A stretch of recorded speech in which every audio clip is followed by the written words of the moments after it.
Why employer-paid trade union representation doesn't work. Part 2. It's shocking that many British trade unions don't pay their reps. Most British Labour-affiliated trade unions collect millions in membership subscriptions every year. Members rightly assume that some of this money funds training, legal advice, and representation when jobs and livelihoods are at risk. Yet in many cases, this isn't true.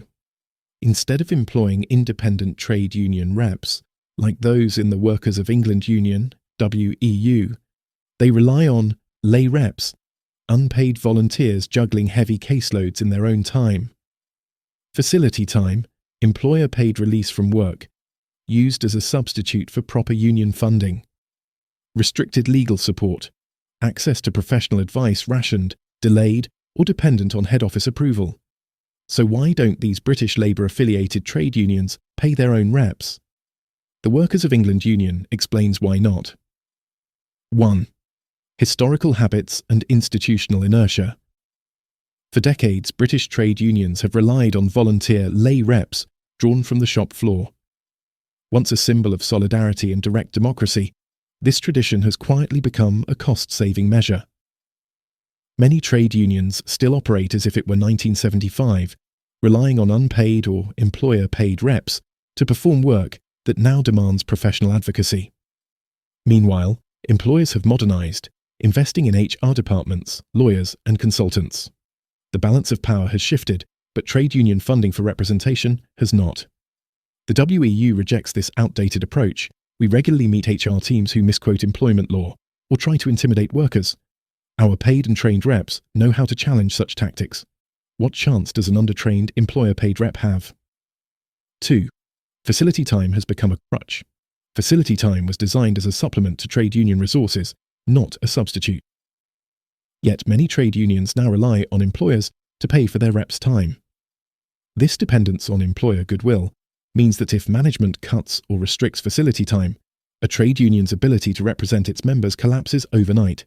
It also allows trade union leaderships to avoid responsibility for properly funding and supporting their own representatives. The WEU does not operate this way. Our reps are paid, trained, and accountable only to the union and its members. 3. Centralised control and political funding. Politicised British trade unions have become bureaucratic and centralised. They hold large financial reserves but prioritise political lobbying, national campaigns, and media operations over workplace representation. Paying thousands of local reps directly would mean decentralising control and increasing costs, steps many trade union leaderships resist. Head offices prefer the predictability of employer-paid facility time and employer-paid reps, even though this weakens local representation. The result is a hollowing out of the movement's most important function, defending members when it matters. The Workers of England Union is different. We are not politically affiliated, and our members' subscriptions fund our legal costs, reps, and campaigns, directly related to improving working conditions and lives across England. 4. A lack of accountability to members and reps.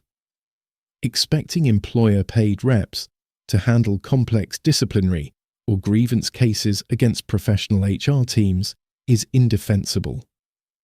Many employer-paid reps handle dozens of cases without pay, proper legal backup, or access to documents. When they burn out, no one replaces them. This model is unsustainable and unfair, especially as some British trade unions sit on multi-million-pound surpluses. In contrast, WEU reps have access to full legal advice, and their caseloads are managed to ensure they are fully prepared for hearings. 5.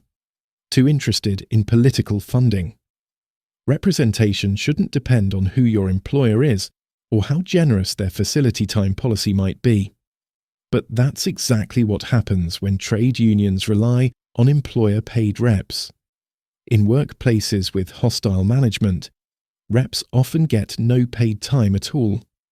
In large public sector organisations, some full-time released reps focus more on political activity than on representing members, making them hard to reach. The outcome is predictably poor representation. Members who need real support often find there is none. This undermines trust and fuels cynicism among workers who see trade union representation as superficial. The Bereau's reps are different. They are trade union funded, politically independent, and always accessible by phone, text, email, or through our office. Conclusion: when workers realize that trade union representation often means your mate on a lunch break, they lose faith. Reps themselves burn out, caught between management pressure and distant head offices. This erosion of trust is one reason workers are rejecting politicized British trade unions. People join trade unions for protection, not the funding of a political party. The WEU offers professional representation funded directly by members' subscriptions, not by employers. Employer-paid representation is a contradiction in terms. A trade union cannot be funded by the employer and still fight effectively for the worker. If British trade unions want to rebuild credibility and trust, they must start by paying and supporting their own representatives. That means investing in trained, independent advocates who answer only to their members and not to management. Until that happens, these British trade unions will keep fighting with one hand tied behind their back, leaving members short-changed.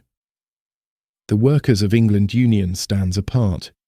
We have never accepted employer-paid representation, and our members see the difference.